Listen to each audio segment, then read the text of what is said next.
En toen het transport ter sprake was waar ik zelf mee moest, toen zag ik dat we in die veewagens kwamen waar een heel dun laagje stro in lag, waar een ton in stond, waar onze behoefte op gedaan moest worden. En we mochten onze bagage meenemen. En dat ging ook allemaal door elkaar. We zaten met mannen, vrouwen, kinderen, ouderen vandaag. Alles zat in één wagon, door elkaar. Veel? Nou, ik denk dat we met z'n 20 in één wagon zaten. We zaten redelijk op elkaar.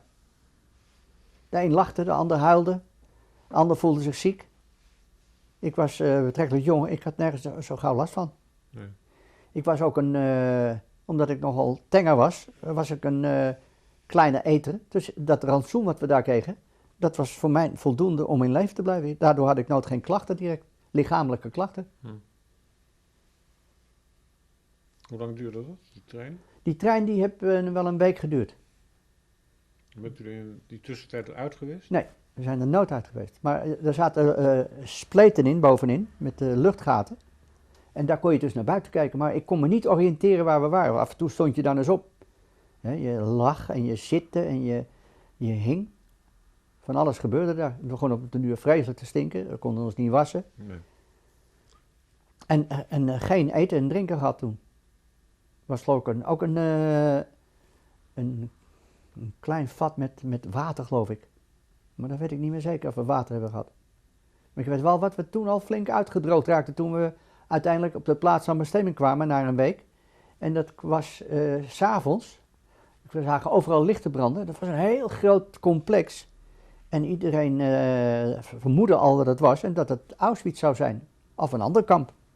Maar toen de deuren open gingen en dat er geschreeuwd werd, draus.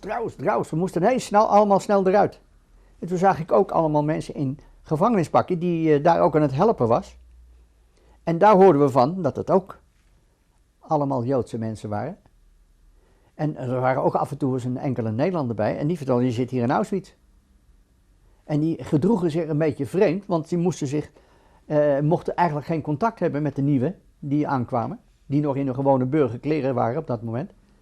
Dat die zogenaamd meededen met die Duitsers en ook zeiden draus. Dat voelde ik meteen aan. Dat ze comedie speelden om niet te doen dat ze zelf opvielen. Want ze werden daar gewoon aangesteld om te helpen. Ja. Om al die mensen die er niet uit konden, om te helpen.